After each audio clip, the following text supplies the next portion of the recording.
नमस्कार मित्रांनो.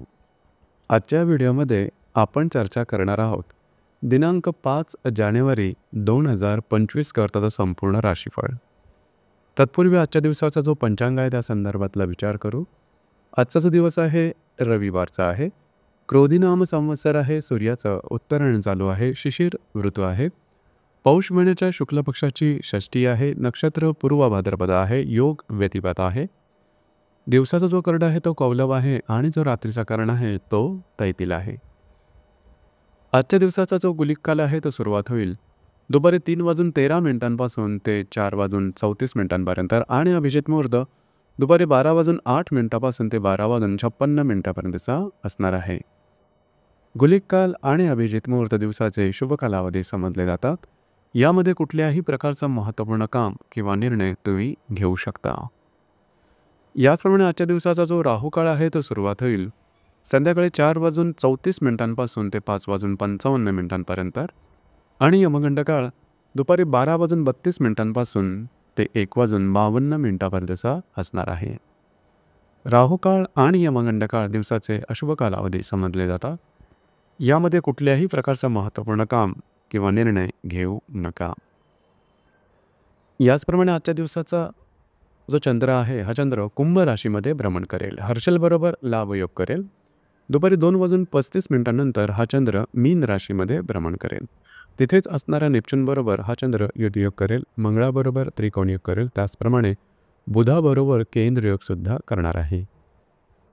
ही ग्रहस्थिती लक्षात घेऊन 12 राशींचं राशीफळ का असेल त्या संदर्भातली चर्चा आता आपण सुरुवात करू.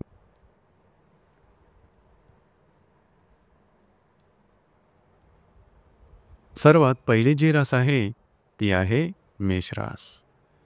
मेष राशीच्या भाग्यस्थानात चंद्राचं भ्रमण आहे. तुमच्याच राशीतला हर्षलबरोबर हा चंद्र लाभयोग करणार आहे. दुपारी 2:35 हा चंद्र तुमच्या व्ययस्थानात भ्रमण करेल. तिथेच असणाऱ्या नेपच्यूनबरोबर हा चंद्र युद्धयोग करेल. चतुर्थात असणाऱ्या मंगळाबरोबर हा चंद्र त्रिकोणयोग करणार आणि भाग्यातल्या बुधाबरोबर हा चंद्र केंद्रयोग करणार आहे. दिवस महत्त्वपूर्ण राहील. दिवसभरातली जी महत्त्वपूर्ण कामं आहे ते दुपारच्या आधी जर का केली तर ती सहजपणे पूर्ण होताना दिसेल. मित्र परिवारावर भेटीगाठी होतील. काही चांगले सल्लेसुद्धा तुम्हाला मिळू शकतील. दुपारनंतरच्या कालावधीमध्ये मात्र कुठल्याही प्रकारची महत्त्वपूर्ण कामं, कमिटमेंट, प्रॉमिसेस, कागदपत्री व्यवहार यापासून लांब राहणं गरजेचं राहील. दुपारनंतरच्या कालावधीमध्ये थोडीशी धावपळ होईल. दगदग झाल्यासारखी वाटेल. स्ट्रेस थोडा वाढल्यासारखे वाटेल. दिवस तुमच्यासाठी संमिश्र स्वरूपाचा असणार आहे.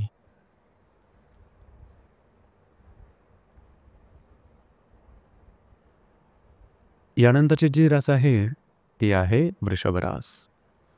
वृषभ राशीच्या 10व्या स्थानात चंद्राचं भ्रमण आहे. व्ययातल्या हर्षलबरोबर हा चंद्र लाभयोग करणार आहे. दुपारी 2:35 हा चंद्र लाभ स्थानात भ्रमण करेल. तिथेच असणाऱ्या नेपच्यूनबरोबर हा चंद्र युद्धयोग करणार आहे.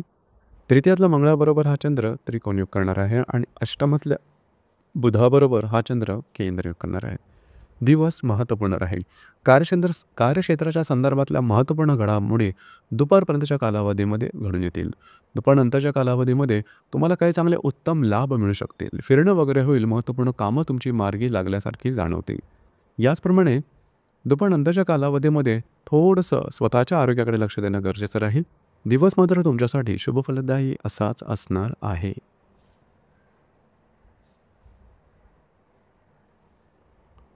यानंतरची जी रास आहे ती आहे मिथुन रास. मिथुन राशीच्या भाग्यस्थानात चंद्राचा भ्रमण आहे. लाभातल्या हर्षलबरोबर हा चंद्र लाभयोग करणार आहे. सप्तमातल्या बुधाबरोबर हा चंद्र केंद्रयोग करणार आहे. दशमातल्या नेपच्यूनबरोबर हा चंद्र युद्धयोग करणार आहे. हा चंद्र दुपारी 2:35 तुमच्या दशम स्थानात येणार आहे. दिवस अतिशय महत्त्वपूर्ण राहील. आजच्या दिवशी दुपारपर्यंतचा कालावधी हा तुमच्याकडे शुभफलदायी राहील. तुम्हाला काही चांगल्या इंट्युशन येऊ शकतील. थोडंसं तुम्ही ॲक्टिव्ह राहाल. महत्त्वपूर्ण कामं दुपारपर्यंतच्या कालावधीमध्ये करून घ्या. दुपारनंतरच्या कालावधीमध्ये जे तुमचं कार्यक्षेत्र असेल त्या संदर्भातले महत्त्वपूर्ण निर्णय अजिबात घेऊ नका. कार्यक्षेत्राच्या संदर्भातल्या काही महत्त्वपूर्ण ऑपॉर्च्युनिटी किंवा तुमची कामं मात्र मार्गी लागल्यासारखी जाणवतील. काही चांगले लाभ मिळू शकतील. दिवस तुमच्यासाठी शुभफलदायी असाच असणार आहे.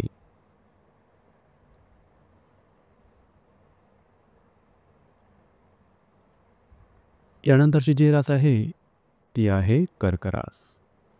कर्क राशीच्या 8व्या स्थानात चंद्राचं भ्रमण आहे. दशमातल्या हर्षलबरोबर हा चंद्र लाभयोग करणार आहे. दुपारी 2:35 हा चंद्र तुमच्या भाग्यस्थानात भ्रमण करेल. तिथेच असणाऱ्या नेपच्यूनबरोबर हा चंद्र युती योग करणार आहे. तुमच्याच राशीतल्या मंगळाबरोबर हा चंद्र त्रिकोण योग करणार आहे आणि षष्ठातल्या बुधाबरोबर हा चंद्र केंद्र योग करेल. दिवस महत्त्वपूर्ण राहील. दुपारपर्यंतच्या कालावधीमध्ये कुठल्याही प्रकारची महत्त्वपूर्ण कामं हाती घेऊ नका. दुपारनंतरचा कालावधी हा अतिशय शुभफलदायी राहील. तुमच्या मानसिकतेमध्ये तुम्हाला अचानकपणे सकारात्मक बदल दिसून येतील. याचप्रमाणे काही चांगल्या महत्त्वपूर्ण इंट्युशन्स किंवा अंतःप्रेरणासुद्धा जाणवतील. तुमची अडकलेली किंवा खोळंबलेली कामं दुपारनंतरच्या कालावधीमध्ये मार्गी लागल्यासारखं जाणवेल. याचप्रमाणे तुमच्यामधील ऊर्जा, कार्यशक्ती आणि आत्मविश्वास ही जबरदस्त दिसून येईल. जर तुम्ही धार्मिक किंवा आध्यात्मिक मार्गामधले असाल तर चांगलं काही इंट्युशन्स दुपारनंतरच्या कालावधीमध्ये तुम्हाला निश्चित मिळतील. दिवस तुमच्यासाठी दुपारनंतरचा जो कालावधी आहे तो भाग्यशाली असणार आहे.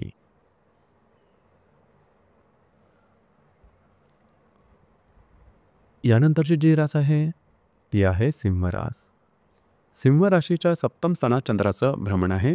भाग्यातल्या हर्षलबरोबर हा चंद्र लाभयोग करणार आहे. दुपारी 2:35 हा चंद्र अष्टमात भ्रमण करेल. तिथेच असणाऱ्या नेपच्यूनबरोबर हा चंद्र युती योग करणार आहे.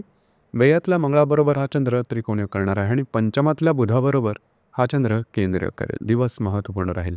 खास करून दुपारपर्यंतच्या कालावधीमध्ये विवाहित असाल तर वैवाहिक जोडीदाराचे नातेसंबंध सुमधुर अशा प्रकारचे दिसून येतील. वैवाहिक जोडीदाराबरोबर कुठे बाहेर फिरला जाण्याचा योग संभवतो. याचप्रमाणे महत्त्वपूर्ण कामं दुपारपर्यंतच्या कालावधीमध्ये करून घ्या. ती अगदी सहजपणे होताना दिसतील. दुपारनंतरच्या कालावधीमध्ये कुठल्याही प्रकारची महत्त्वपूर्ण कामं छोटी किंवा मोठी अजिबात हाती घेऊ नका. आरोग्याकडे लक्ष देणं गरजेचं राहील. याचप्रमाणे कुठले महत्त्वाचे व्यवहारसुद्धा करू नका. दुपारनंतरचा कालावधी हा तुमच्यासाठी अशुभफलदायी असणारा दिवस तुमच्यासाठी संमिश्र स्वरूपाचा दिसेल.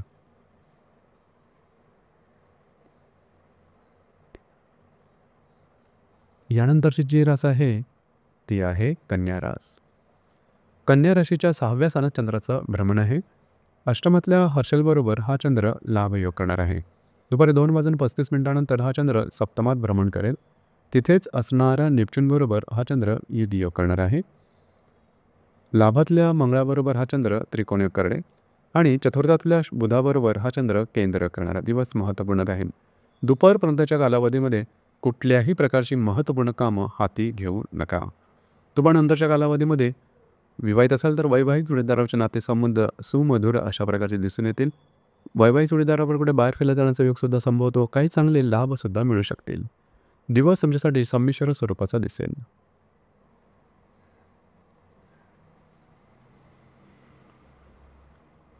यानंतरची जी रास आहे ती आहे तुळ रास. तुळ राशीच्या पंचम स्थानात चंद्राचं भ्रमण आहे. सप्तमातल्या हर्षलबरोबर हा चंद्र लाभयोग करणार आहे. दुपारी 2:35 हा चंद्र तुमच्या षष्ठात भ्रमण करेल. तिथेच असणाऱ्या नेपच्यूनबरोबर हा चंद्र युती योग करणार आहे. तृतीयातल्या बुधाबरोबर हा चंद्र केंद्र योग करणार आहे. दशमातल्या मंगळाबरोबर हा चंद्र त्रिकोण योग करेल. दिवस महत्त्वपूर्ण राहील. दुपारपर्यंतच्या कालावधीमध्ये जर तुम्ही कोणाच्या रिलेशनशिपमध्ये असाल दोघांमधील नातेसंबंध सुधारतील. भाग्याची साथसुद्धा चांगली लाभेल. वैवाहिक जोडीदारावर कुठे बाहेर फिरला जाण्याचा योगसुद्धा संभवतो. दुपारनंतरच्या कालावधीमध्ये मात्र कुठल्याही प्रकारची महत्त्वपूर्ण कामं अजिबात हाती घेऊ नका. कार्यक्षेत्राच्या संदर्भातले कुठलीही कामं करू नका. याचप्रमाणे स्वतःच्या आरोग्याकडे सुद्धा लक्ष देणं गरजेचं राहील. दिवस तुमच्यासाठी संमिश्र स्वरूपाचा दिसून येईल.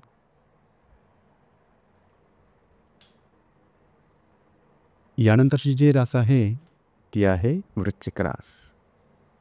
वृश्चिक राशीच्या चतुर्थ स्थानात चंद्राचं भ्रमण आहे. षष्ठातल्या हर्षलबरोबर हा चंद्र लाभयोग करणार आहे. दुपारी 2:35 हा चंद्र तुमच्या पंचमात भ्रमण करेल. तिथेच असणाऱ्या नेपच्यूनबरोबर हा चंद्र युती योग करणार आहे. भाग्यातल्या मंगळाबरोबर हा चंद्र त्रिकोण योग करणार आहे आणि द्वितीयातल्या बुधाबरोबर हा चंद्र केंद्र योग करेल. दिवस महत्त्वपूर्ण राहील. दुपारपर्यंतच्या कालावधीमध्ये तुम्ही घरात राहणं पसंत कराल, आराम करणं पसंत करा आणि तो आराम तुम्हाला मिळेल सुद्धा. दुपारनंतरच्या कालावधीमध्ये मात्र तुम्ही बऱ्याच प्रमाणात ॲक्टिव्ह राहाल. खास करून जर तुम्ही कोणाच्या रिलेशनशिपमध्ये असाल दोघांमधील नातेसंबंध सुमधुर अशा प्रकारचे दिसून येतील.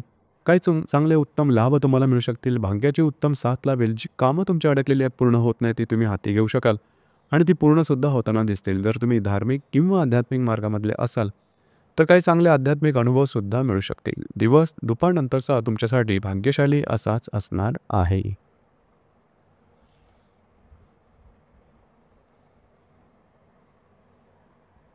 यानंतरची जी रास आहे ती आहे धनुरास. धनुराशीच्या तृतीय स्थानात चंद्राचं भ्रमण आहे. पंचमातल्या हर्षलबरोबर हा चंद्र त्रिकोणयोग करणार आहे. दुपारी 2:35 हा चंद्र तुमच्या चतुर्थात भ्रमण करेल. तिथेच असणाऱ्या नेपच्यूनबरोबर हा चंद्र त्रिकोणयोग करणार आहे. अष्टमातल्या मंगळाबरोबर हा चंद्र त्रिकोणयोग करेल. याचप्रमाणे तुमच्याच राशीतला बुधाबरोबर हा चंद्र केंद्रयोग सुद्धा करणार आहे. दिवस महत्त्वपूर्ण राहील. खास करून दुपारपर्यंतच्या कालावधीमध्ये तुम्ही बऱ्याच प्रमाणात ॲक्टिव्ह असाल. महत्त्वपूर्ण कामं हाती घ्या आणि ती अगदी सहजपणे पूर्णसुद्धा होताना दिसतील. धावपळ थोडी होईल, मात्र कामं तुमची मार्गी लागतील. दुपारनंतरच्या कालावधीमध्ये खास करून तुम्ही घरात राहणं पसंत कराल, आराम करणं पसंत कराल आणि तो आराम तुम्हाला मिळेल सुद्धा.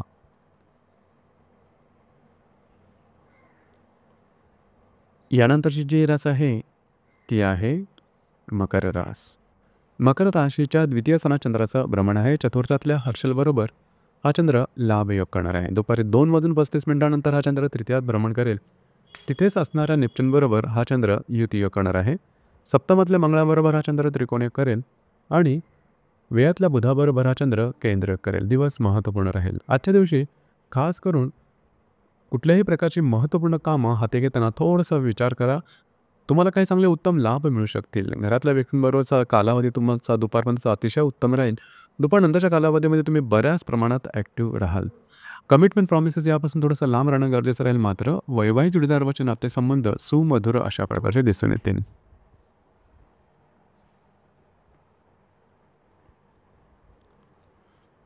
यानंतरची जी रास आहे ती आहे कुंभ रास. कुंभ राशीमध्ये चंद्राचं भ्रमण आहे. तृतीयात असणाऱ्या हर्षलबरोबर हा चंद्र लाभयोग करणार आहे. दुपारी 2:35 हा चंद्र द्वितीयात भ्रमण करेल आणि तिथेच असणाऱ्या नेपच्यूनबरोबर हा चंद्र युतियोग करणार आहे. षष्ठातल्या मंगळाबरोबर हा चंद्र त्रिकोणयोग करणार आहे आणि व्ययातल्या बुधाबरोबर हा चंद्र केंद्रयोग करेल. दिवस महत्त्वपूर्ण राहील. आज तुमचा कॉन्फिडन्स, एनर्जी लेवल, कामाचा उरक जबरदस्त दिसून येईल. त्याचप्रमाणे महत्त्वपूर्ण कामंसुद्धा तुमची मार्गी लागू शकतील.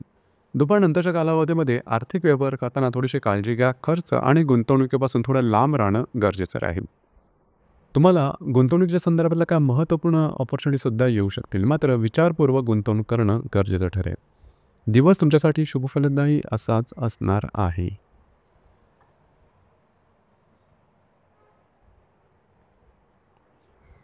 यानंतरची जी रास आहे ती आहे मीन रास. मीन राशीच्या व्ययस्थानात चंद्राचं भ्रमण आहे. द्वितीयातल्या हर्षलबरोबर हा चंद्र लाभयोग करणार आहे. दुपारी 2:35 हा चंद्र तुमच्याच राशीमध्ये भ्रमण करेल आणि तिथेच असणाऱ्या नेपच्यूनबरोबर हा चंद्र युतियोग करणार आहे. पंचमातल्या मंगळाबरोबर हा चंद्र त्रिकोणयोग करणार आहे. दशमातल्या बुधाबरोबर हा चंद्र केंद्रयोग करणार आहे. दिवस महत्त्वपूर्ण राहील. दुपारपर्यंतच्या कालावधीमध्ये कुठल्याही प्रकारची महत्त्वपूर्ण कामं करू नका. दुपारपर्यंतच्या कालावधीमध्ये तुम्ही थोडं जास्त ॲक्टिव्ह राहाल.